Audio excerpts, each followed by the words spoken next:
Aujourd'hui, j'ai l'honneur de m'entretenir avec l'écrivain Alexandre Michaud, qui a publié son premier roman, Francis. L'histoire se passe à Amqui. Alexandre est né à Montréal, mais il connaît bien la vallée de la Matapédia puisque son père est né à Amqui. Puis une grande partie de sa famille, la famille Michaud, vit encore dans le Bas-Saint-Laurent. Bonjour Alexandre! Salut Zoé, merci de me recevoir. Ben, ça fait plaisir. Merci à toi d'avoir accepté. Pour commencer, est-ce que tu pourrais nous résumer ton livre? Oui, en fait, je dirais que mon roman, c'est d'abord et avant tout l'histoire d'un pacte entre deux adolescents qui tourne un peu mal, qui va trop loin en fait. Le narrateur de mon histoire s'appelle Antoine Lavoie, c'est un ado de 15 ans assez solitaire qui vit à Amqui en Gaspésie. Son père, c'est un invalide qui est tout le temps au chômage. Sa mère, c'est une dépressive chronique, donc il vit un peu dans la pauvreté, mais il s'est élevé dans les livres. Tout ce qu'il connaît de la vie, c'est les livres. Il rêve d'être écrivain, mais il n'y a rien à dire parce qu'il connaît rien au monde qui l'entoure. À la polyvalente, il est presque invisible. Il n'a jamais vraiment socialisé avec personne, mais du jour au lendemain, il y a un incident à l'école qui fait en sorte qu'il devient ami, vraiment un grand ami avec Francis Pigeon, qui est le gars cool de son école, mais qui est aussi un peu délinquant. Puis son nouvel ami, il trouve ça drôle, qu'il veuille écrire un roman, donc il lui propose un pacte. Il va lui faire vivre de quoi remplir son roman, des aventures un peu rocambolesques en compagnie de sa bande d'amis. Puis au début, Antoine, il est content parce que ça lui donne des idées pour un roman. Il fait la fête, il fume, il boit, il a du fun avec ses nouveaux amis. Mais les choses vont aller un peu trop loin. Ça dégénère. Oui, c'est ça, parce que Francis, il prend leur pacte un peu trop au sérieux, puis il s'arrange continuellement pour placer sur son chemin des aventures toujours plus dangereuses. Puis c'est comme ça qu'Antoine, qui voulait juste vivre quelques aventures pour s'inspirer en vue d'écrire un roman, se retrouve entraîné malgré lui dans des événements qui sont vraiment au-dessus de son contrôle. Donc, mon roman, je dirais que c'est une histoire sur la dangereuse emprise de la fiction, puis aussi sur les amitiés malsaines, comme on en connaît tous à l'adolescence. Oui. Donc, mais il voulait dire aussi qu'il n'y a pas juste du drame. L'histoire, c'est aussi un prétexte pour présenter toutes sortes de personnages colorés d'Amqui. Je pense qu'il y a beaucoup d'humour dans mon roman, puis il y a peut-être des gens qui vont se reconnaître, mais c'est quand même gentil, là, c'est pas méchant. Le lancement du livre devait être le 18 mars dernier. À cause de la pandémie, ça a été annulé. Donc, ça a dû un peu affecter les ventes de ton livre. Ouais, en fait, disons que la COVID-19, ça nous est tombé dessus sans qu'on s'y attende, là. Jusqu'au bout, moi et mon éditrice, on pensait que mon lancement il pourrait avoir lieu, mais 2 jours avant, mon lancement il était censé avoir lieu le 18, mais les rassemblements de 10 personnes et moins ont été interdits par le Donc, tu as dû gouvernement. annuler.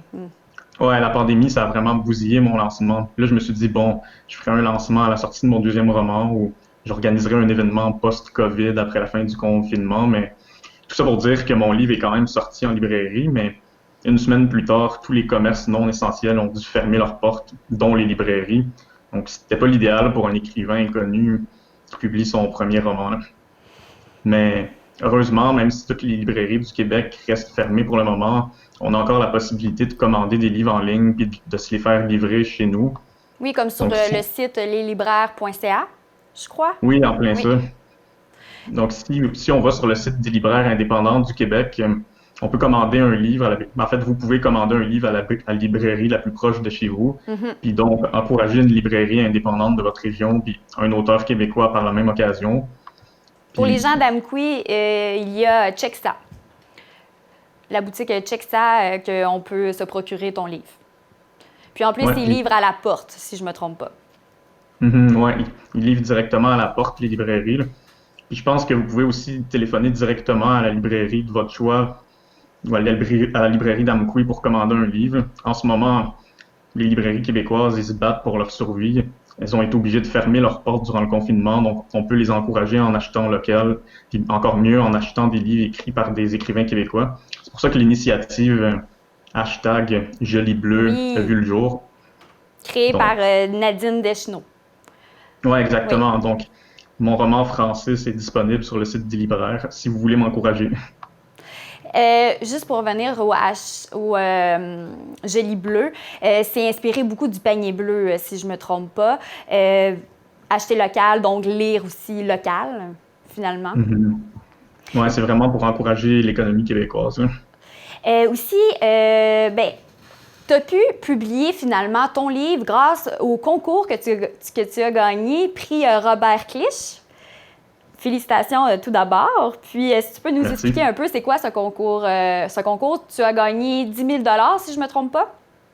Oui, c'est ça. En fait, c'est un concours qui permet à un écrivain qui n'a jamais publié de livre de publier son premier roman chez VLB Éditeur et de gagner une bourse de 10 000 offerte par Québecor Média. Il y avait plus de 200 candidatures, puis ça donne que c'est moi qui ai gagné. Et Donc, félicitations, c'est vraiment génial. merci. Donc, tu es né à Montréal, mais la famille de ton père, la famille Michaud, vient d'Amqui.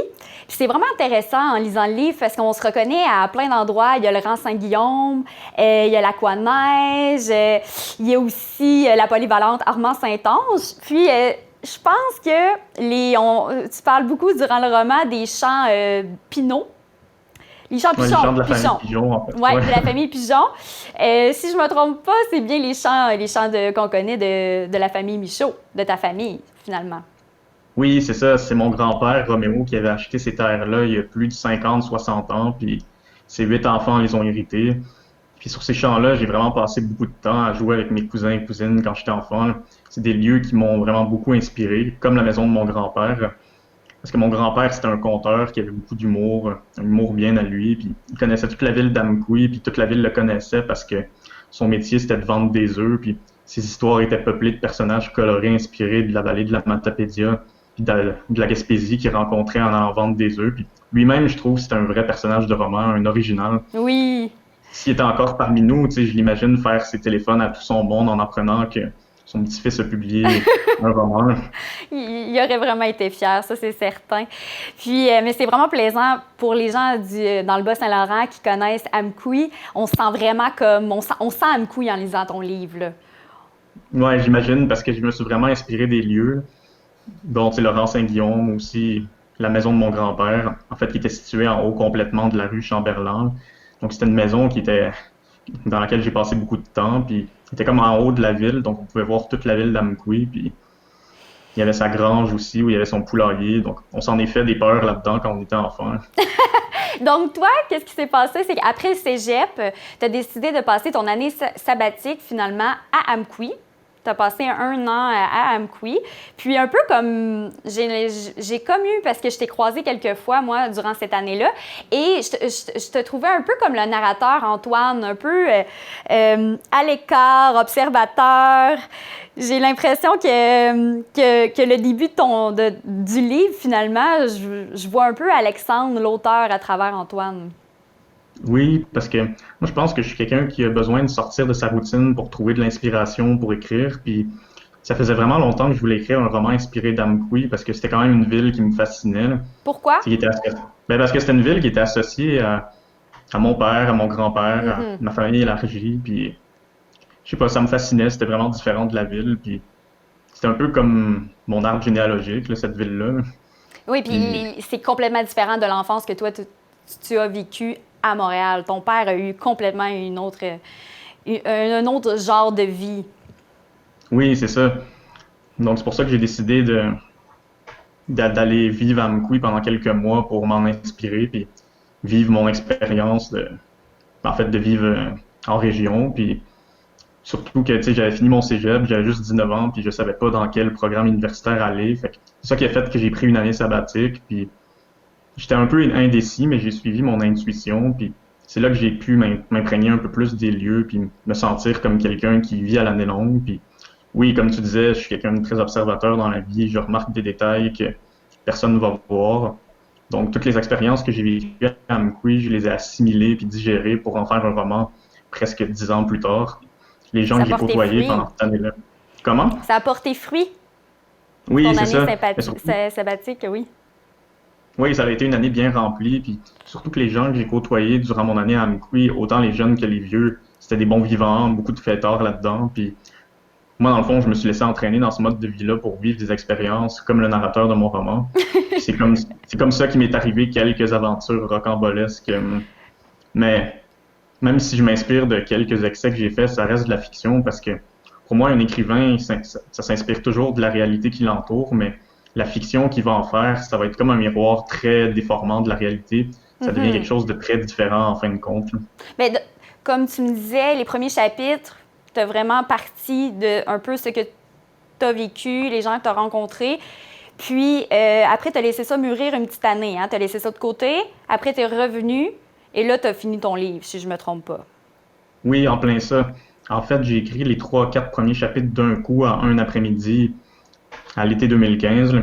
Puis au début, j'avais juste l'idée de l'histoire d'un ado qui se fait des nouveaux amis en faisant un peu la fête avec eux, en Mhm. foirant comme vous dites à Amkoui. Après, je savais plus trop où je m'en allais avec ça. C'était juste un début de roman, donc j'y ai pas touché pendant un an. Mais j'avais quand même eu le feeling que j'avais écrit un bon premier jet. Donc, un an plus tard, je m'ennuyais d'écrire. J'avais une job que je détestais dans une entreprise de pièges à clics. Puis je me suis mis à retravailler sur ce texte-là pour en faire un vrai roman. C'est là que la vraie fiction est embarquée.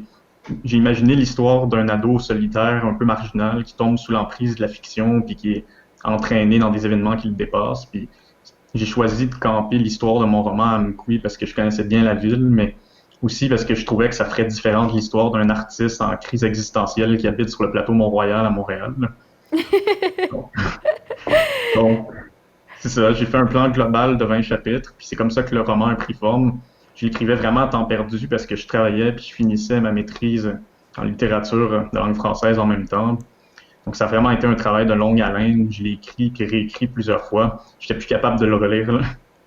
Mais en fin de compte, je suis content que ce roman-là aboutit à quelque chose. Je peux dire que c'est mon premier projet d'écriture qui est vraiment abouti. Maintenant, j'ai hâte de travailler sur autre chose. Ton sujet ne sera plus Amkoui maintenant. C'est fait. Oui, c'est fait. Ben, en fait, c'était une obsession, écrire sur Amkoui, puis Oui. là, je me suis débarrassé de cette obsession-là, je pense, là. Bien, merci beaucoup, Alexandre Michaud, jeune écrivain montréalais. Merci beaucoup d'avoir accepté mon invitation. Je vous invite à commander son roman, Francis, dans une librairie près de chez vous. Puis, c'est important pendant cette crise, cette pandémie, d'encourager les artistes de chez nous. Puis, en plus, on a du temps pour lire des bons romans. Merci beaucoup, Alexandre. Au Plaisir. revoir. Au revoir.